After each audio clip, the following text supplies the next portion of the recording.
Welcome back to Half Moon's Picks, week 4 in the NFL. Thanks for stopping by again this week. Last week I went 4-0, and I told you to pick Denver. It was my first pick against Detroit. Second pick was Arizona to win against the spread, and then third I picked Green Bay, and then of course Seattle. Last week I told you Seattle. How do I expect the Bears to score any points? I just didn't see the Bears scoring any points, and they laid a big old goose egg. A lot of people say, Seattle don't deserve that 14-point spread, and they don't. But the Bears are just that crappy. Of course, I pay a close eye on that division, and I knew for a fact, Bears weren't going to score any points. Maybe a field goal at the best, So, I'm thinking, Seattle could at least score 20 points. So I thought it was going to be like 20. Nothing, but that's pretty close. So people come up to me, like Monday night game, they said, where do you get your picks from? Green Bay, Kansas City. I said, hey, I think Green Bay's going to win it. And they're like, well, Aaron Rodgers never beat Kansas City before. And I was like, this is true. And let me do my research, and matter of fact, Green Bay's never beat Kansas City in Green Bay before. So I'm like, well, why is that?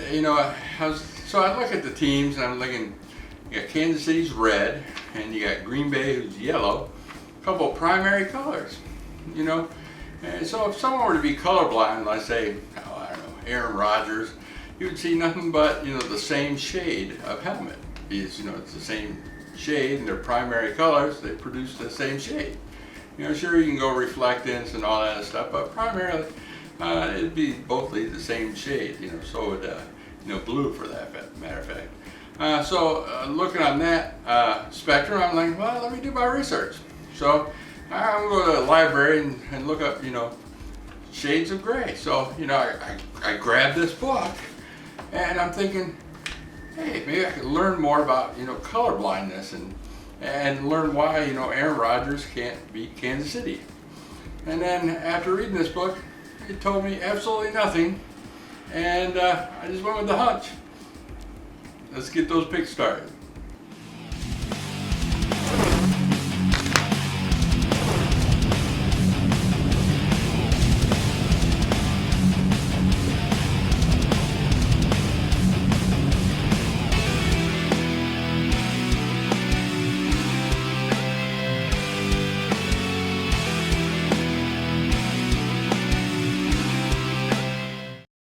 My fourth pick of the week, I'm picking Dallas over New Orleans.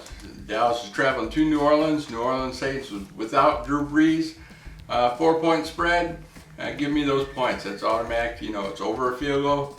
Dallas is playing pretty good, even though I know Romo's out. And Whedon, I thought, played pretty well, considering he's a backup. So we got backup versus backup.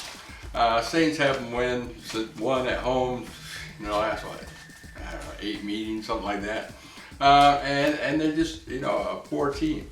So, I'm taking Dallas on this. It's just 4 points. I'm getting 4 points, and the team I think is better. And it's a no-brainer there. So take Dallas plus 4. My third pick of the week, I'm picking Houston at Atlanta. Atlanta's 3-0. Houston's 1-2. They beat Tampa Bay. And that was kind of a close game. Tampa Bay, they missed like 3 field goals. That was real close. Houston looked horrible, and I know, I live in Tampa. Tampa's not that great. They have no front line, no defense, no nothing. Even Houston has no front line, but Tampa couldn't even rush it. And Atlanta just got attacked the heck out of them. And plus, they're at home. The point spread 6.5 points is still under a touchdown. So, and Atlanta's been playing great fourth quarter ball lately.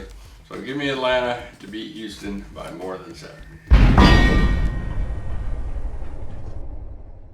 My second pick of the week, I got Green Bay flying all the way to the west coast of San Francisco. San Francisco stinks. Kaepernick had a 16 point quarterback rating. Now, like his first 2 passes against Arizona were like pick sixes, 14 points right off the bat. He is just slowly gone downhill. Even the staff of San Francisco said that they're looking into, maybe changing quarterbacks or looking for another quarterback.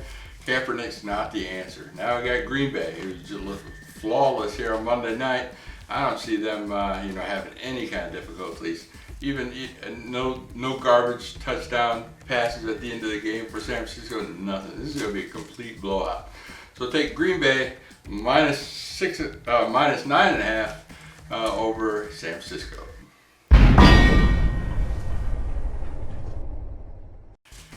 And my number one pick of the week, I got Arizona at home hosting St. Louis Rams. Now, St. Louis scored 16 points. Think about it, 16 points in the last two games against, really, not two great teams. Well, you got Washington, they scored 10 points on them.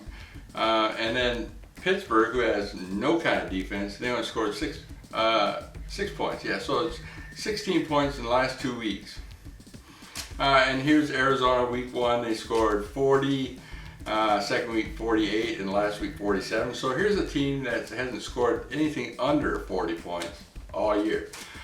Make your bets now. I just made my bet before I started making this video. I couldn't believe that spread. So take Arizona to win at home over a touchdown.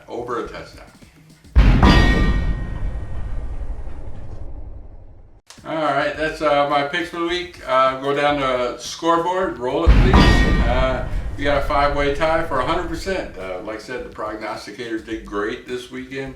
It's me, Hatbox, Teddy Bear, the Football Guru, and Blue Roof Bandits is fairly new. I just came across his site, and he's been doing real good all year. I look back at some of the other videos.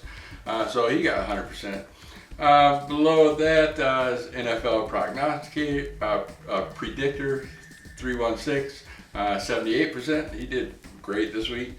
Sean P 75, Gino 67%, Poetic Kid 63%, Gavin 56%, and Robert Sports Show new on this list as well, 56% with Bridgewater's Finest, and then the last three, Geo, Billy B, and B Daddy, all got 50%. Like I said, no one lost any money this week. Excellent week for everybody.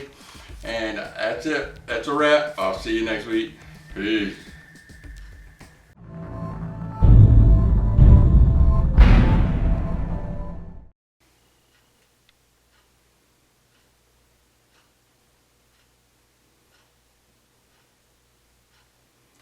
Yeah, I still don't see where colorblindness comes into play on this book.